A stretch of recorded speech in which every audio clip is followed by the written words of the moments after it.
ওকে, হ্যাঁ আমরা একটা ভিডিও নিচ্ছি আর কি, হচ্ছে দরকার একটা ভিডিও, ভিডিও নিচ্ছি আমরা হচ্ছে কোয়ার্টার ফিল্ডে। আগে লাইনটা দিয়ে নেই, পাওয়ারটা। ওকে, এক হাতে গ্রুপ হ্যান্ডেলটা হাতে নাও, হ্যাঁ এবার শুরু করো।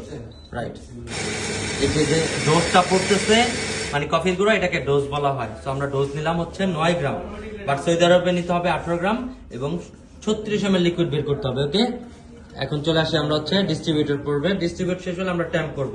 এটা প্রপার ওয়েতে ট্যাম্প করতে হলে 14 থেকে 18 কেজি একটা ট্যাম্প প্রয়োজন হয়, আমরা সেটাই চাপ দিব। ওকে, দেন উঠাবো।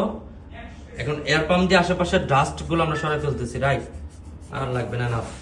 এখন আমরা কি আগে গ্রুপের থেকে পানি বের করে নিব একটু স্কিম শাওয়ার থেকে, তাহলে কি ময়লা কফির গুঁড়াগুলা কি হবে, পরিষ্কার হয়ে যাবে। এখন গ্রুপের অ্যাডজাস্ট করা এক চান্স।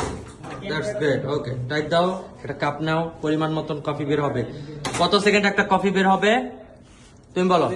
25 থেকে 30। ওকে দাও। তো আমরা 25 থেকে 30 সেকেন্ডের মধ্যে একটা কফি এক্সট্রাকশন করছি। এই সুযোগে আমরা মিল্ক স্টিম শুরু করতে পারি।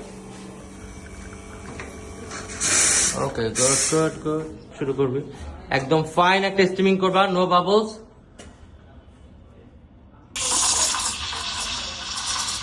ওইভাবে ধরে রাখো।